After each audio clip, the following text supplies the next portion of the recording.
สวัสดีค่ะพ่อแม่พี่น้องสวัสดีFCทุกท่านเนาะค่ะกลับมาพบมาพอกับเจตาพารวยคือเก่าค่ะในทางช่อง YouTube คลิปนี้เจตาก็จะว่างแนวทางของลาวพัฒนาค่ะลาวพัฒนาวันที่233ตัวบน013ล่าง00เห็นอยู่นี่ประวัติเลขล็อกกิกค่ะสาวน้อยหน้ามนต์คนหน้าหักสาวน้อยหน้ามนคนน่ารักคนขยันค่ะเลขล็อกกิกเพิ่นเข้าไป3ตัวเดียววิ่งลูดเพิ่นเด่นเน้นเจาะตัวเดียวเนาะค่ะเลขล็อกกิกมีไผใดไผตามเพิ่นบ่พี่น้อง FC เพิ่นล้นหลาม FC หลายค่ะวิ่งลูดให้แค่ตัวเดียวแต่ละงวดเนาะของเลขล็อกกิกไผตามไผใดก็ดีใจนํเนาะค่ะยังบ่ทันใดทันตามก็มาค่ะมามื้อนี้มารับชมรับฟังไปนํกัน FC เลขล็อกกิกค่ะยังบ่ทันใดทันตามเลขล็อกกิกลาวพัฒนาวิ่งรูดค่ะวิ่ง1 2ตัว4หาง13 16 19 12 3ตัวค่ะ2หาง112 319วิ่ง1ตัวเดียวเนาะค่ะเน้นเจาะของเลขล็อกกิกเน้น2ตัวค่ะ19กับ12 3ตัวเน้นทั้ง2หาง112 319ค่ะเอา FC เตรียมแคปหน้าจอแคปไว้ค่ะลุ้นกันมื้อแลงชอบก็จัดเนาะค่ะพี่น้องไปพิจารณานำแนวทางใหม่ของเลขล็อกกิกเนาะค่ะของเพิ่นก็ถือว่าเดินดีหลังๆนั่นก็ติดหลายงวดเนาะค่ะมาวินแน่งวดเดียวของเลขล็อกกิกวิ่งรูดเพิ่นก็เข้าดีอยู่เนาะพี่น้องเลขทุกตัวเอามาวางเพื่อเป็นแนวทางโปรดใช้วิจารณญาณในการรับชมเป็นอย่างสูงค่ะมีเขามีรถธรรมดาเนาะพี่น้องเนาะเอาแคปหน้าจอเลขล็อกกิกแล้วมาไปต่อค่ะแคปหน้าจอไว้รุ่นมือแรงเนาะค่ะมือใหม่วันใหม่แล้วเฮาก็ไปใหม่ไปต่อกับแต้วน้อยค่ะสายวิ่งสายรูดแต้วน้อยว่าจังใดเนาะค่ะเข้าไป2ตัว0ทั้งบนทั้งล่างเด้อค่ะพี่น้องแต้วน้อยประวัติของเพิ่น2ตัวบ่เดินเนาะพี่น้องแต้มเดียวค่ะ2313ลาวพัฒนาออก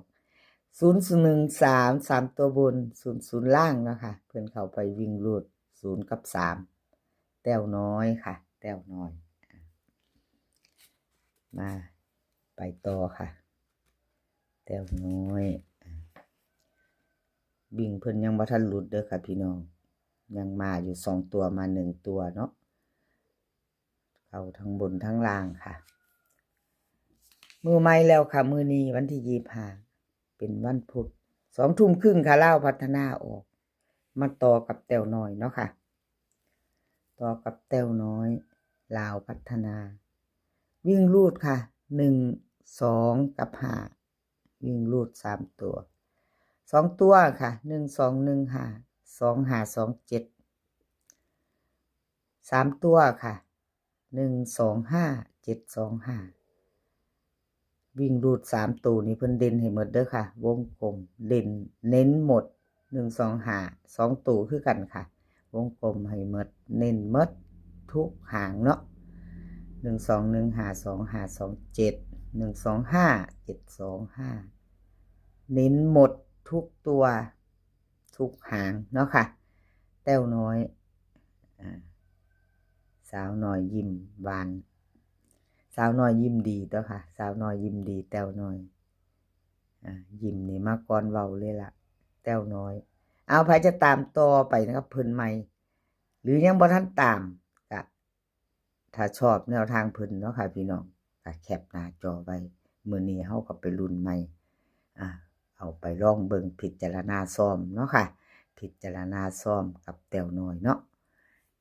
แคปหน้าจอแล้วเตรียมไปต่อกับขอบคุณขอบคุณแต้วน้อยค่ะที่ให้แนวทางมาวางทางช่องของเจตาเนาะขอบพระคุณเป็นอย่างสูงค่ะ แคปหน้าจอแล้วไปต่อค่ะไปต่อเซียนซุ่มค่ะต่อกับเซียนซุ่ม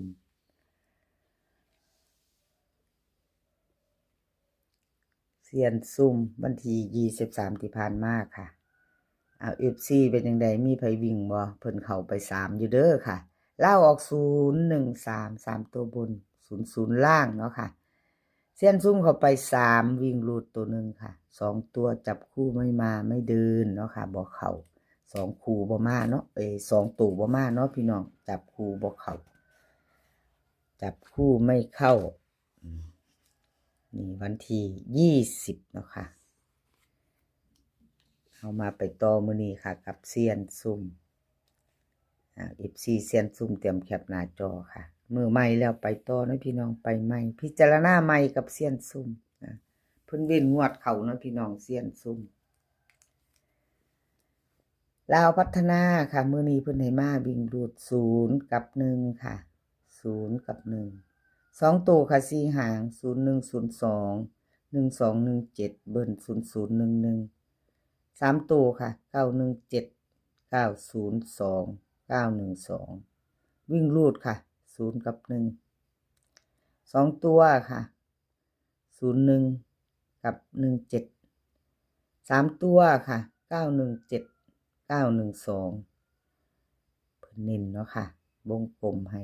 พิจารณาพี่น้องแคปหน้าจอใครจะไปต่อกับเซียนซุ่มเนาะ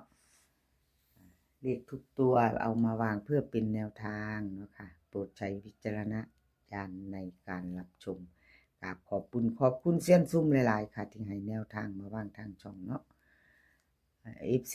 คลิปนี้เจตาจะว่างเบอร์เข้ากลุ่มอยู่เด้อค่ะถ้าไผอยากเข้าเนาะเจตาก็จะดึงเข้ากลุ่มเข้าฟรีค่ะว่างเบอร์ไว้เข้าแอดเข้าไปเนาะพี่น้อง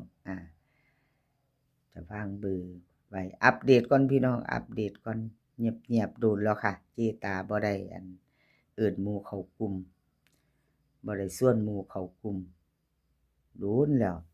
อัปเดตมื้อนี้ค่ะไผเห็นเบอร์ไผสนใจเนาะไผจะเข้ากลุ่มเจตาก็จะดึงเข้ากลุ่มแอดเข้าไปได้เนาะค่ะในคลิปนี้ถ้าไผมาเห็นเนาะพี่น้องว่าจะเป็น FC ใหม่ FC เก่าที่ยังบ่ทันเข้ากลุ่มน้ำเจตาเนาะค่ะแอดไลน์ไปเนาะค่ะต่อไปค่ะเป็นของใครเซียนหนุ่มค่ะของเซียนหนุ่มค่ะพี่น้องเซียนหนุ่มวันที่23ที่ผ่านมาค่ะเซียนหนุ่มเล่าพัฒนาออก013ค่ะ3ตัวบน00ล่างวิ่งหลุด2ตัวบอมาเนาะค่ะจับคู่ไม่เข้าเนาะเบิ้ลเพิ่นก็55ออก00เนาะพี่น้องขยันเบิ้ลขยันค่ะเบิ้ลมาแต่วันที่20เพิ่นเข้าอยู่เด้อค่ะเซียนหนุ่ม FC เซียนหนุ่มเป็นจังใดเตรียมแคปหน้าจอเด้อค่ะมื้อนี้เซียนหนุ่ม2งวดหลุดไปแค่งวดเดียวนะคะเจตาให้เบิ่ง2งวดค่ะ2งวดเพิ่นหลุดไปงวดเดียวเพื่อความมั่นใจ FC หลุดคือหลุดเขาคือเขาเนาะค่ะพี่น้องชัดเจนเห็นประวัติที่ผ่านมาเนาะของไผเดินดีของไผหลุดของไผเข้า FC ก็จะได้เห็นค่ะ2งวดเจตาให้เบิ่งเซียนหนุ่มค่ะลาวพัฒนาวิ่งรูดเพิ่นให้มาค่ะ1กับ2ตัว4หางค่ะ1214 2425เบิ้ลค่ะ1122 3ตัวค่ะ3หาง124 125 212วิ่งรูดค่ะ1กับ2เพิ่นเด่นให้ทั้ง2ตัวเด้อค่ะเซียนหนุ่ม1กับ2วงกลมให้ทั้ง2ตัว2ตัวค่ะเน้น12กับ24 3ตัวค่ะ2หาง124 212ที่เพิ่นเน้นให้เด้อค่ะของเซียนหนุ่มเซียนหนุ่มเพิ่นก็เดินดีอยู่เด้อพี่น้อง FC เพิ่นก็ลุ้นหลามพิจารณาแคปหน้าจอค่ะรุ่นใหม่ไปต่อมื้อแลง 20:30 เนาะกับลาวพัฒนาเซียนหนุ่มกับขอบคุณเซียนหนุ่มหลายๆเด้อค่ะที่ให้แนวทางมาว่างตลอดเนาะค่ะด้วยดีเสมอมา กราบขอบคุณหลายๆคลิปนี้ขอให้พี่น้องโชคดีกับเราพัฒนามือแรงค่ะโชคดีกันทุกคนมื้อนี้ก็ขอให้มีความสุขค่ะขอให้สุขภาพร่างกายแข็งแรงทุกคนค่ะสุขภาพย่อมมาก่อนเสมอเดินทางไปไสก็ขอให้ปลอดภัยค่ะเดินทางไปขอให้มีโชคกลับมาก็ขอให้มีชัยคลิปหน้าพอกันใหม่คลิปนี้ก็สวัสดีค่ะ